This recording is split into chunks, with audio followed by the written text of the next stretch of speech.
old Is this school the first counter. of the tournament? Yes, It is. Wow. Yes, okay. it is. There's one player I thought might pick this is Skeeter. He usually likes the stunners when they have an AA, and he loves like the CKs and the spins. But Alchemist specifically, what I like the most about this is he's great at punishing greedy lineups, and that's exactly what BetBoom team has shown. Wraith King's another like Radiance farmer, and then also when you kill the skeletons the first time, usually you get no bounty for it. But Alchemist actually double dips on the Grievel's Greed with those. You can get like 400 gold if you kill an army of skeletons. So carry to carry matchup in the early to mid game heavily favors the Alchemist. I actually like Falcons draft a lot better now. I think the Alchemist, despite not being meta, is exactly the type of tempo punish that they needed to basically make BetBoom not feel as comfortable with their farm heavy draft. Yeah, I'm not seeing the big purpose of the Coddle in this draft either that we wanted to see. It's kind of shut down with the AA, with the heal aspect, giving cooldown reduction. I guess it's okay with Wraith King, but not so much on a carry Wraith King as well. So I definitely like what Falcon has got going on here, but can't underestimate the BetBoom Snowball. Beast and Sniper and Wraith King get off to a good start. They can control the whole map. Yeah, the way I see this game is that BetBoom has to pressure mid. They have to pressure it heavy with Crystal Maiden coming there with the Sniper, because I think this Tide is completely free. Like, nobody can do anything to him. He's going to have a free lane, bottom lane. He can run anywhere he wants, and he's going to be the king for a long time. And eventually, if this game goes ultra late, like say 40 minutes, I think that's when BetBoom is going to win the game, actually. So I like what Falcons has going for them more. I think their draft is easier to play.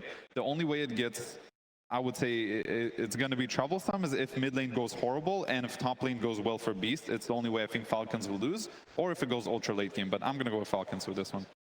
Yeah, we mentioned earlier maybe some extra focus on the supports, as we do see the odds popping up here on the screen. How do we feel about the support duos in this game, Brian? Is there any particular support duo you favor? I would much rather be the Falcons. They got a lot more plays to make early on.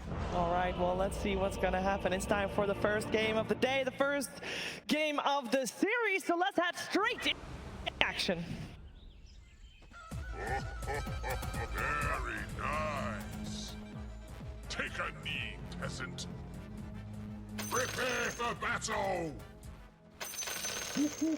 BetBoom versus Falcons here. Game number 1 in the arena. Raleigh, let me hear you. How are you feeling today? Zach, we got a treat here. It is an unbelievable elimination series to kick things off. I did not expect to see these two teams in the lower bracket, but here we are. How excited are you for this one? I'm really excited because you could swap any of these upper bracket, lower bracket teams and they would make sense as a grand final. So every single series from now on is going to be insanely hyped. They could be the champions of the tournament. The strategies we see now could carry all the way to the end. So I am very excited to see what goes on in this game. And the first time we've seen the Alchemist here at this main event, and to be honest, we did not have a lot of high hopes in this hero in some previous tournaments. The stats were not looking super great, but this is definitely a comfort pick for the side of Falcons. And I hope that they've done some experimenting, right? You know, with the API data being hidden, maybe they've cooked up something new. I'd like to see that and hope that that's the case. But an overall really good draft from BetBoom as well. Yeah, I think we've seen a similar draft before, this Crystal Maiden Coddle combo. It's so much mana for your team, and then it's a Sniper, and that's kind of strange. You know, usually you see the Storms, the Tinies, the Embers, banned out or stolen by Falcons this time. I've got my eyes on Miero. I think he is going to absolutely pop off. Shout out, this is me thonking. That's the emote right there. What's going to happen here? Beastmaster has so much mana. He's going to have so many stacks. He's going to throw his axes everywhere. He's going to farm up the Ags. And that's going to bring the tempo against the Alchemist. I don't know if he's going to have time to farm. That's so cool your family's here. I got to just say, that's so sick. I'm happy they could make it. Trying to embarrass me out there. No, just trying to embarrass myself right here. Yeah, it's like trying to embarrass them. You know, that's probably more important. Crit bottom lane, taking a lot of damage, but we'll just TP back up towards the top side.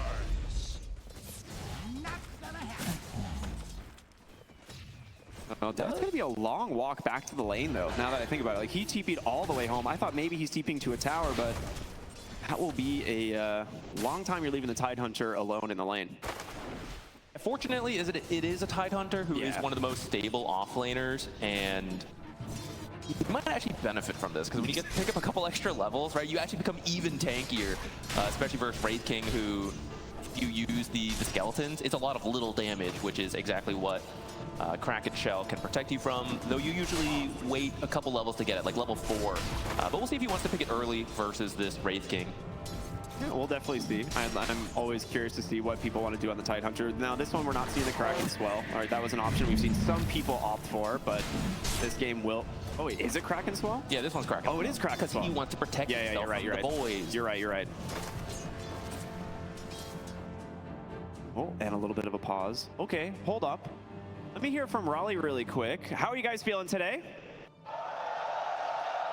All right, I want to play a little game with you all. All right, on the count of 3, I want you to shout your favorite hero, okay? 1, 2, 3. Oh, that's not bad. Can we get security to remove all of the people that said Shadow Shaman, please? That would be fantastic. Thank you. Shadow Shaman's a great hero. Who would you pick? Who do you want removed, Zach? I don't know. All right, we'll come back to that one. Yeah, we'll come back. As we go back into the game here, mid lane is, of course, going to be Sniper versus Ember. A little bit of a rough lane for Ember Spirit. And one of the things I like to highlight, you know, both of these teams like to play around the mid lane, enable them. I think that's why we saw the early pick for the Ember Spirit of Quinn, which actually really nice pressure here with the chains, but we've seen him really pop off on these types of heroes before, especially when he has a good start and kind of just snowball the game away. Now, you don't really get that with a Sniper, so I am curious how BetBoom plans to kind of build their momentum as we get into the mid game. And we usually see the very mobile heroes who only need level 6 and suddenly can make plays, especially when you have the Crystal Maiden and the Caudle. Sniper, not really that type of hero. But maybe the goal is that he will shut down the Ember, because you were saying, you know, both teams want to do it. And if Ember just doesn't have a great game because he's having a rough time, then, you know, they can't play around it. And it's a stand-in effect. You know, you're the full team, so you're feeling a bit more comfortable. You could also rotate him around with a recall, right? Maybe we don't think of Sniper as a highly active hero, but if you're just being teleported around the map, then... It's his short legs, really. Yeah, I mean, he's got a giant sniper rifle. It's really tough to walk around. Yeah, we'll see. I actually didn't really consider the fact that Caudle, you know, that's something that this team has had. Let's be real. This is the best Caudle team in the world. We've seen Save absolutely orchestrate games just like a master composer, putting everything on his back, carrying his team around everywhere they need to be. And we'll keep our eyes on that as we get further into the game, but I think you kind of have to pick and choose the poison playing against BetBoom. Like, do you want him to have the Ringmaster, the Caudle, even the Muerta is something that we've seen him play a ton, but this game it will be that Keeper of the Light, and he's insanely talented on it. Yeah, I think he'll just end up choosing to go with the Beastmaster this game, because there's nothing says it has to be the mid laner. You can play around whoever, and Beastmaster is such a fast-paced hero. He's been doing all right for himself so far. He should hit level 6 at a decent time at this pace, and that's where he'll start to move around the map, because you do have to make space for this Alchemist. Not found as much success lately. The idea is still there, but you know, we used to look at the net worth and see Alchemist 1,000, 2,000 ahead at 10 minutes, and now it's never really that different. I think he got nerfed too much and just never has as strong of a start. But the map changes also hurt a lot. Clearly, if you believe in yourself as a team, right, you're like, we're going to give him a good start. We're going to be fine. You can still go for the comfort picks like the Alchemist.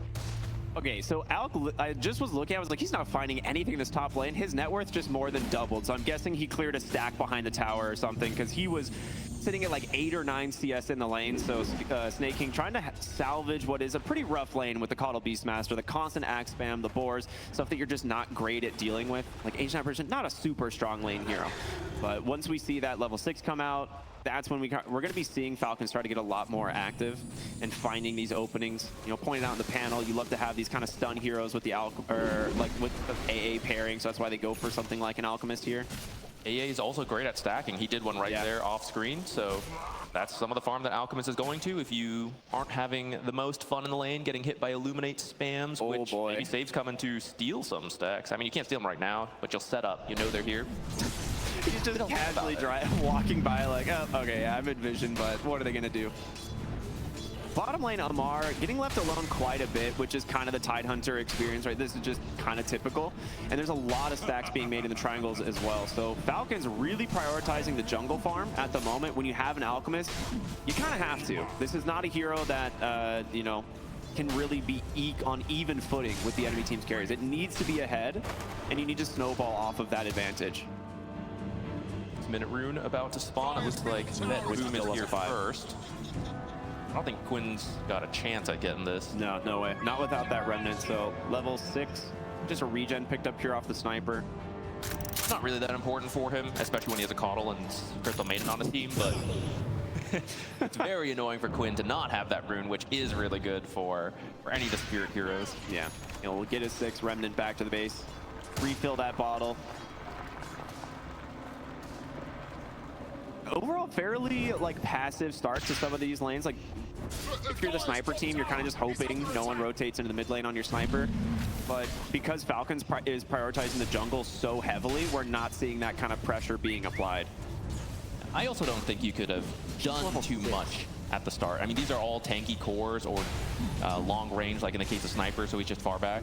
But now that Quinn has level 6 and he doesn't have a rune, but I think he's ready to start moving around if he sees an opportunity. But then where do you go, right? Alchemist is happy to farm.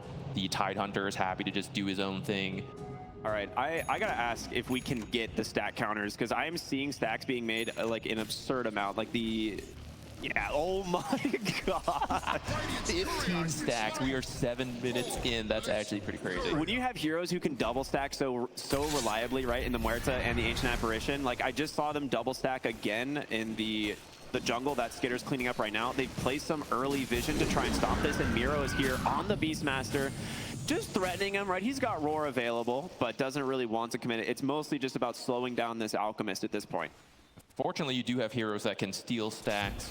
Trouble is having to go invade into the enemy's half of the map, and that's when the Ember might rotate in and suddenly you're outnumbered deep in enemy territory. Oh my goodness, so many stacks actually. Dude, this is ridiculous. Right, this is how you get your Alga really strong. Okay, he's struggling a little. He usually doesn't do this many stacks so early. Salve, Lotus, Wand, Skitter playing right at the edge, but he'll be fine. It's worth it, He's investing in his future. Snaking will get a lot of levels in the meantime. I mean, Ancient Apparition, ever since they put AoE damage on the Ice Vortex, he's not bad at holding the lanes, and we've seen how impactful Ice Blast can be. Several stuns on his team to set it up, so they could use that to get some of these kills on these high regen heroes like the Beastmaster with the Ags, the Illuminate spam when he's in his ultimate form. They'll have that online nice and early. The Tidehunter is, like, Amar's being super efficient as well. This is not the first time we've seen him dragging this wave in the bottom side to a creep camp in the jungle to farm it up. And like you said, they're able to just kind of soak what XP they can get out of snaking as well on this Ancient Apparition. Overall, I think things are going okay for Falcon, but we are going to have to see them ramp up the pressure with these first items out of the Alchemist. Like the Radiance Blink timing is going to be essential. Maybe he goes BKB instead early. And then depending on what Quinn builds, like this is the team that's going to have to start bringing it to BetBoom soon. Upside. This might be our first blood. Blood grenade is out. Miro trying to close the gap. The slow is coming in from... Oh my god, still nothing that they can find. He just walks away. There's actually a farming pack. No fighting until 10 minutes. Yeah, little did I know. There was some all chat actually in the lobby. They were saying, Miro, please go easy in lane. He said no mercy, but maybe finally we'll see a rotation from Quinn as well as GPK here to the top side. And you do have Ravage. There's the roar. They want to get this up. Dead shot off the mark actually, and there it is. First blood into the Tidehunter as Katomi taking a ton of damage here from the Ember Spear from Pure. He's in deep on the backside, comes through that Twin Gate, looking to help set up for a follow-up. Snaking very low. One more auto attack should do it, and the boys will find the kill instead. So 2 dead on Falcons, and a tier 1 tower now being threatened as well. Good rotation finally coming in from BetBoom. Bringing everyone in to win the first fight of the game. 10 minutes. Has to wait till 10 minutes for the first 2 kills. Oh, the stacks on the Ancient camp. That actually hurts a lot. Yeah, that's exactly why they wanted to bring so many heroes here. You get the tower, you get these Ancients. When you spend the time to stack, it's going to be good for your team. You need to take But you need to take them. And if it gets stolen, you've invested all this time that now it's benefited the enemy team. So that is a huge play from BetBoom. The Alchemist, like, this is kind of what I mean, right? Yeah, he's top net worth. 6,000, that's pretty good. There's a Beastmaster at 5,300. I mean, it's not as big of a difference as we used to see in the past. I'm always way more afraid of a farmed Beastmaster as we head into like mid, especially late game. Like this hero feels so dominant from then on if he has a really good start. And so we'll see if they can transition that, right? Like, he's still got to get his Aghanim Scepter, still needs his Blink Dagger, BKB. Like, he's still far away, but Hero, that Ags should be done at a pretty good time. He's about 1,100 gold away. Hook up here, though, from Falcons in the mid lane. Make a rotation maybe into that triangle. Finding Miro would be absolutely perfect, but Have Ice Blast. they just need a chain setup. There's just too many creeps, and it hits the boars instead. That is an unlucky roll there for the side of Falcons, as Miro's just going to walk back to the lane. It's a great idea. They stole your stacks. Maybe you can steal theirs, but yeah, like you said, when there's actually so many creeps, it's difficult to lane the chain. Okay, there they get it. This time into the mid lane. Dead shot on the mark as well. Blood grenade, just everything to try and chip him down. The cold feet will not proc, so GPK with a tip to TP home. He's going to be fine. He's at the TP bottom. Yeah, never mind. He does TP in bottom. They want to put the pressure here. Amar can't get out of this one. Has a Ravage, but does not want to commit it. And the Tidehunter will die for the second time. Huge play call from BetBoom once again. You're not expecting that. You see the sniper, you know you didn't kill him, but he fell really low. You're not expecting another play to break out immediately bottom with that rotation. And then watch, this is Save bringing the sniper top. He was mid, he's bottom, he's top, all within a minute. This is the power of recall. They're looking for the Alchemist. Yeah, they're not going to stop playing aggressive. They know they have to slow this hero down, and so far they're doing it, right? The Ember not having a great game from mid, that was kind of expected into this matchup. They're going to bring, I think, Crystal Maiden. Yeah, so they actually recall Crystal Maiden as well. They really want Quinn here in the mid lane.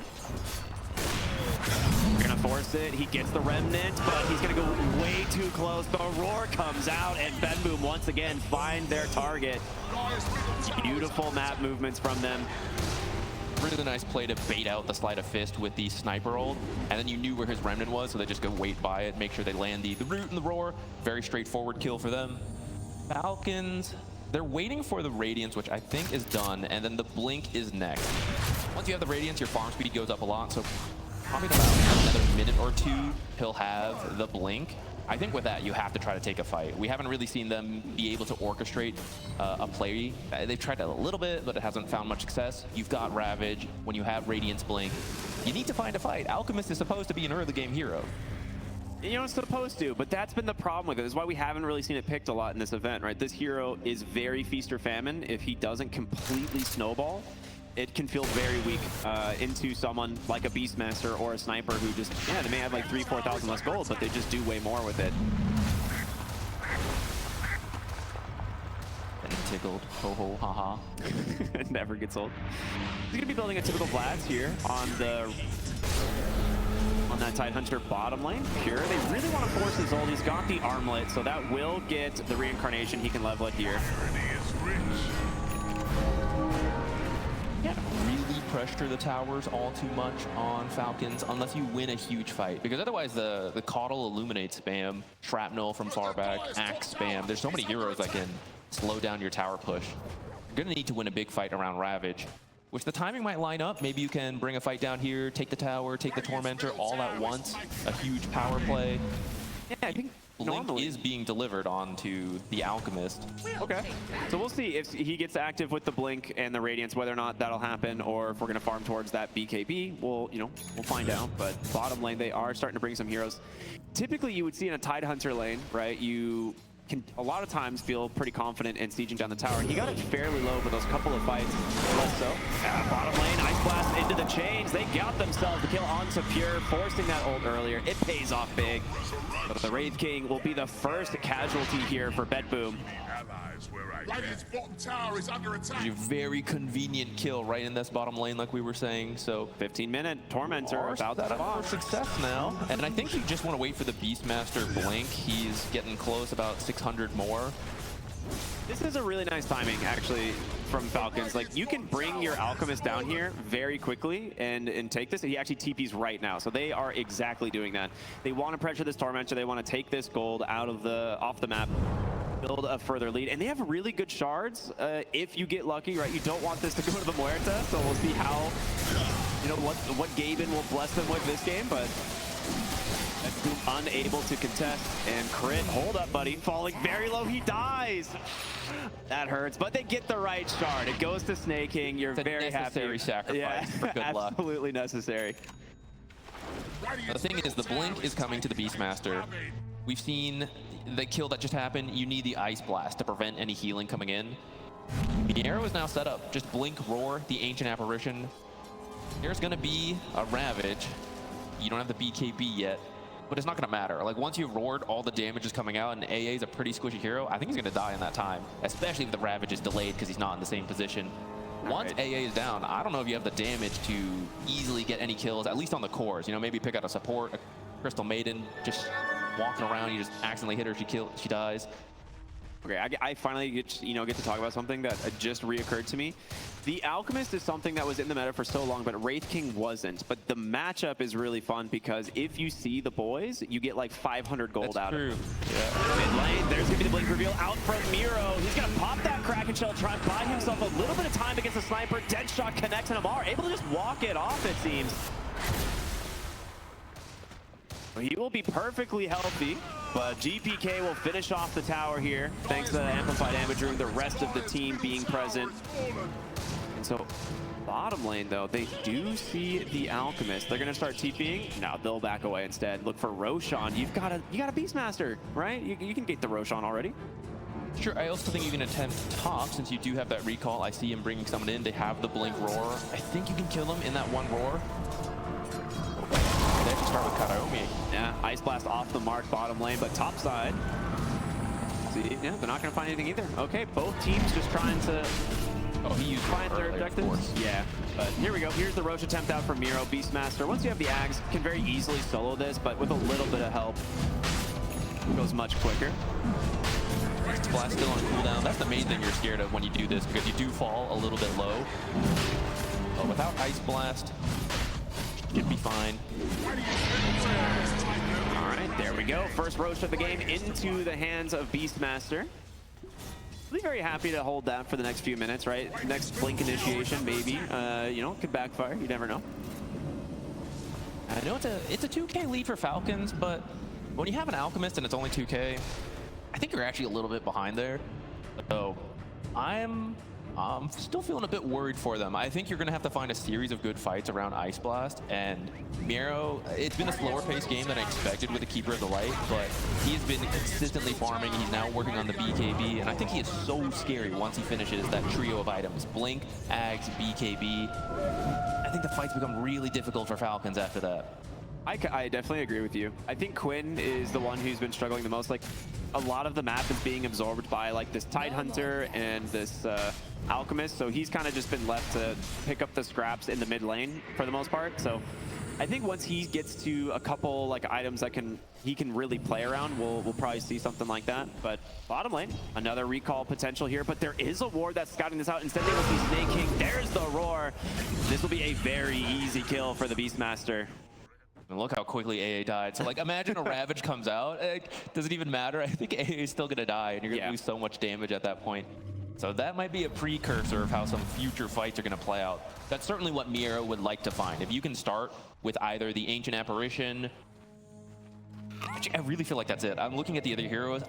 Ember's a good pick usually, but he's not having that great of a game. I don't think you have to prioritize him. I think it's really this Ice Blast. As soon as you take it out, you're going to lose so much damage. Quinn digging a water rune in the river, gets caught from the root from the Crystal Maiden, but the refresh from Caudle locks them down forever. I mean, you can chain Frostbite. It's 3-second duration, it's a 6-second cooldown, and Keeper has Chakra Magic maxed out, so you just use it on Crystal Maiden, you have a second Frostbite. That's a 6-second root, wow. Yeah, Ember, he lives on mobilities, and he just can't move for 6 seconds. Of course they're going to die. Bounty. That was a really nice find there from BetBoom. Unfortunate for Quinn, just the wrong time to, go fishing in the river. If he was fishing, he could keep moving at the same time. It's true. Illusion. All right, smoke up here from Falcons, though. They gotta do something, right? Like, we just finished up the BKB here on the Alchemist. That being said, the Radiance is also done on your Wraith King. We do see Katomi. Gonna channel the Concoction, stun up the Crystal Maiden. It should be a very easy kill. Finished off by Crit with a dead shot as they're looking for him on the backside, but they just don't find it. BetBoom, they're gone. That's good positioning. Crystal Maiden, you lose the support. Oh well, that's okay. Everyone else got out. That is exactly what his job was, to break those type of plays. So everyone just immediately retreats.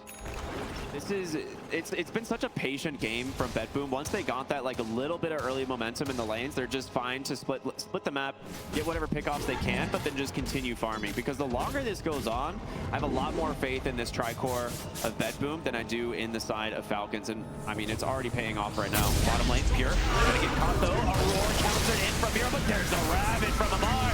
Alchemist is solo. He's just dead. The BKB does not protect him. And they find another. It doesn't look like it, but that is a big commitment from Falcons, and they only get the reincarnation of the Wraith King. It's a long cooldown, but losing an Alchemist is always very painful because of how early game this hero is. He's meant to be strong at that time, so every time you lose him, that's so much farming speed out the window, and you're missing your timing. And we got a nice replay here. He thought he could go in, he was going to farm all these skeletons, but Miero already down here. All the fast rotations we've been talking about that are possible thanks to this Keeper of the Light. Even if he's not directly recalling you into that given fight, you don't feel as bad all TPing to the same part of the map because you know he can get you around the rest to maintain map efficiency. Yeah, they're just playing so quick, and this is just what we see with Save. He just pops one recall, is gonna pop another. Actually gets canceled by the chains there, but they're gonna look here for the Crystal Maiden. Dead in the water, out into the Ice Blast. They need a little bit more damage in from the Ember Spirit to finish this one off, but gotta be careful. BetBoom starting to close in. All right, Crystal Maiden's dead. Wraithfire Blast on the mark. Quinn low, but will be able to get away this time. Will Remnant to safety. A little close. A lot closer than I think we expected. When we see the power of the Ice Blast, it is preventing the Illuminate heals, but that was, once again, just the Crystal Maiden who did deny the Amplify damage. Maybe an even trade there. Are you saying Crystal Maiden's worth a power rune? Dude, the Amplify damage is a good power rune. It's not a slight to Crystal Maiden, it's a compliment to the Amplify damage. I see, it's massive. Very likely story. Look, she's just getting recalled in anyways. That's true. Yeah, she'll just be right back in the No, action. he doesn't have it yet. Soon. The uptime is really good. I think that's going to get nerfed in the future. They're looking for a hero. Ooh, that's a really good scan. Skidder immediately TPs out of danger. Don't know who did that, but they were very wise to what BetBoom was up to. They're going to look around. They saw the creeps moving in the camp, so they know someone was there. I think as soon as you realize no one is in this area, the TP has left. And that's, if you had the Coddle ult, you could continue. You can actually bring him bottom and just recall heroes in. It's still... oh, actually, it just got used. He Maybe just popped it. Yeah, they're going to start doing it once again here. Auto going for an early Aghanim Scepter as well. We've been seeing more of this, like, right? It's been like the Holy Locket, and then you kind of like pick and choose into what you want to go from there. But Jurgen's an Ancient Apparition, so I like the idea of, you know, maybe focusing on some core items instead. Falcons headed mid. We still haven't really seen the huge team fight. We're expecting Ice. I think that was like a scouting Ice Blast. No, he walked right through a ward on the ledge there, and Snake King throws that Ice Blast. Just doesn't really connect though. It's such a hard target to kill. I'm not even sure you could kill him because you need the Alchemist there to actually have the damage. Yeah, Miro's got BKB. He is not an easy kill by any means. Being said, we've seen this one before. Crystal Maiden dead in the water. Gonna pop the Frostbite for now as Quinn gonna try and close the gap into the freezing field. A dead shot from Crypto will put an end to it, and just like this, they'll grab themselves another kill against Katomi. Katomi all the deaths. 3 of them. 3. Sure died once. I mean, to be fair, there's not a lot of deaths in this game from BetBoom. It's 4 kills for Falcons to the 7. Very low kill game. Yeah, it's a much slower pace game than I was expecting. Like, usually you see the Keeper, and it's such a fast game, especially, you know, you look at the other heroes. You know, you have the Ember, the Alchemist. I think this is part of the issue. You know, you get 2 bulky heroes. Oh, no, should you feed that gold? I don't know. I feel like Skitter's going to be happy for those critters to die here in a moment, but in comes Amar. The rest of the team from BetBoom going to try and back him up here as the heals coming through from Safe. Quinn, he's got his eyes on the sniper. That's a much bigger target. Do they have the Ravage and Ice Blast? They do, but you've lost Quinn. It's all on Skitter now. He takes down GPK. A 1-for-1 trade. The mid laners go down. I think it's hard to tell who actually comes out ahead in these fights. I think that's at least a confidence boost for Falcons, because you've been hunting around the map for so long and all you have found is this Crystal Maiden, so you finally get a core kill on the sniper, who's been sitting really far back in as many of these fights as possible. You finally close that gap, get a kill. You're not going to lose Tormentor, though. Yeah, second Tormentor, this one going to the side of BetBoom as it goes to the Crystal Maiden. She's very happy about that. Already has one root, now can have a second one to play with. That's true, actually. This is so much root. Could Crystal clone, Frostbite, then repeat both.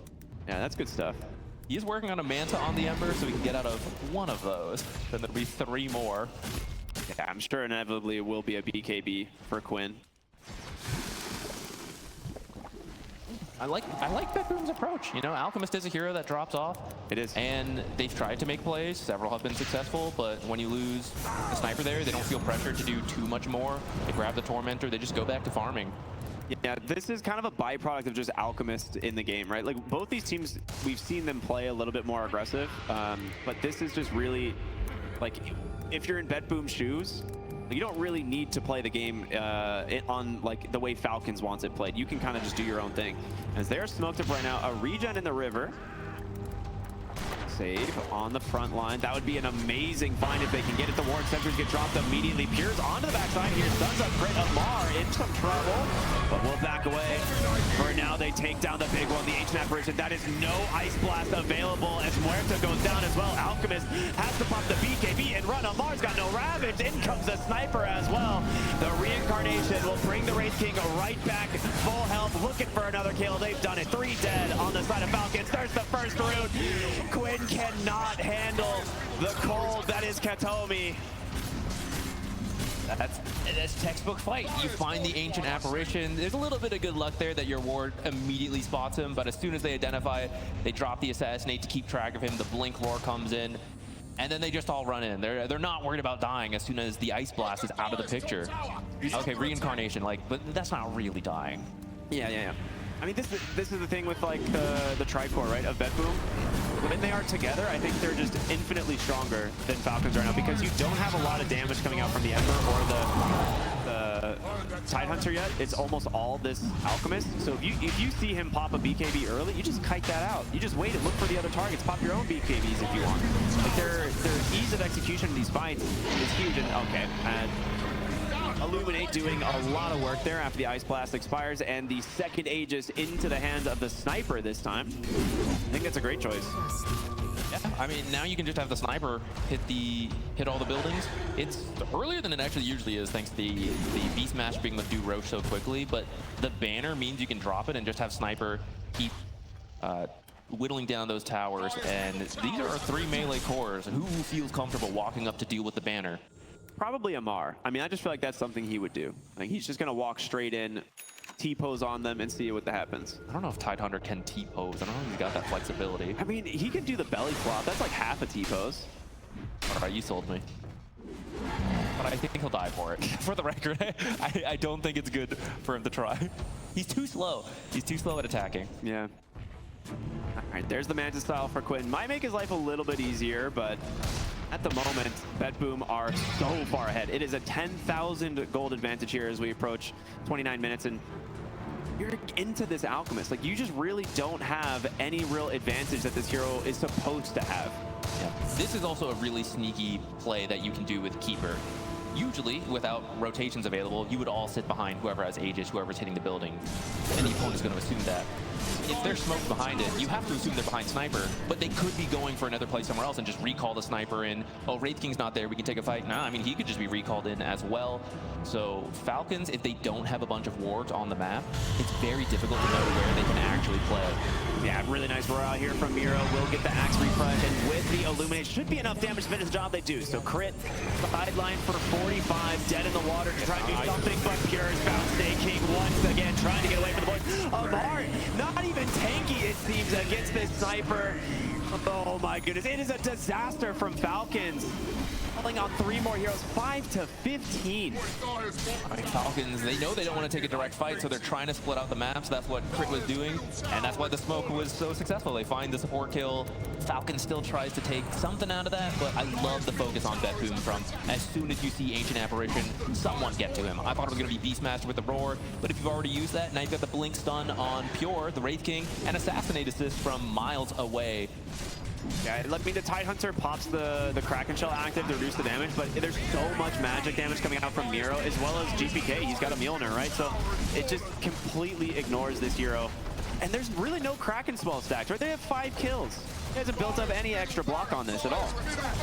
Yeah, I feel like we keep seeing this happen with Alchemist. Dude, okay, Never has as good of a start as it used to. I didn't want to lay too hard into an Alchemist pick, but this hero went 0-10 in the last event, so I am not very confident. So I was hoping maybe we would see something different here, but it feels exactly the same.